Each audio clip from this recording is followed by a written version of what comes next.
샬롬 큐티쟁이 여러분 반갑습니다. 1학기의 마지막 시험은 잘 마무리하셨나요? 공부하느라 힘든 것도 힘든 거지만 더 힘든 건 이제 습하고 무더운 날씨가 시작되었다는 것입니다.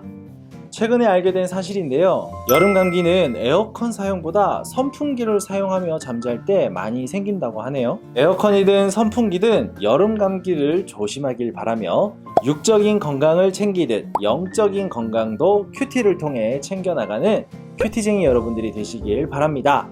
그럼 이제 7월 큐티 세미나를 시작하겠습니다.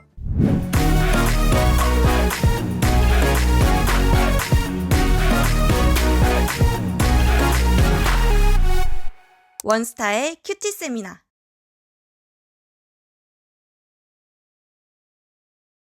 이번 7월에 묵상하게 될 본문은 열왕기하 6장에서 17장까지의 말씀을 묵상하게 됩니다. 이번 본문은 대부분 북이스라엘 왕들의 이야기로 채워져 있는데요.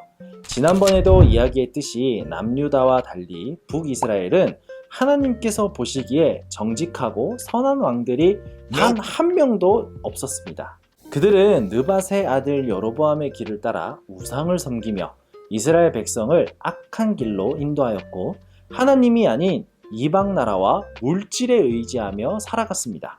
그러다 보니 이들의 최후에는 잔인하고 폭력적인 장면들이 많이 기록되어져 있는데요. 이것은 하나님이 폭력적인 것을 연출한 것이라기보다는 그들이 선지자들을 통해 선포되어진 하나님의 말씀을 끊임없이 무시하고 죄를 쌓아온 결과가 무엇인지를 선명하게 보게 되는 장면들입니다.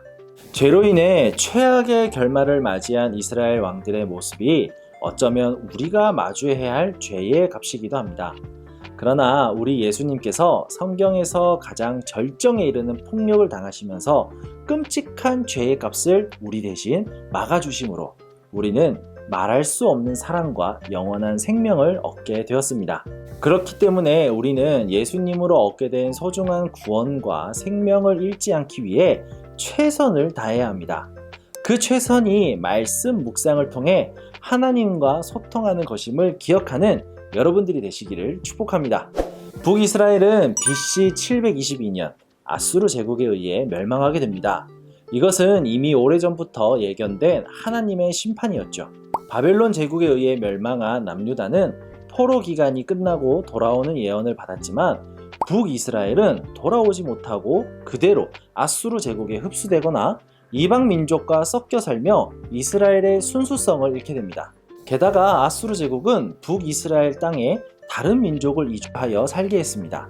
그래서 예수님 시대의 유대인들은 사마리아 지역과 갈릴리 호수 지역에서 사는 사람들을 이방인으로 대하며 상종하지 않았습니다. 이렇듯 하나님의 오래 참으심과 지속된 경고에도 불구하고 하나님을 차단해버린 사람들은 상상할 수 없는 최후를 맞이하게 됩니다. 이번 말씀 안에는 남유다의 요아스 왕이 주도한 성전 수리 내용이 기록되어져 있습니다.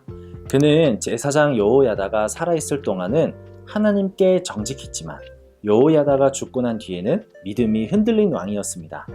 자세한 내용은 우리가 묵상을 하면서 알게 되겠지만 요아스 왕의 이야기를 통해 우리가 기억해야 할 것은 신앙은 결국 누군가에 의해 형성되는 것이 아닌 하나님과 나의 관계성이라는 것입니다.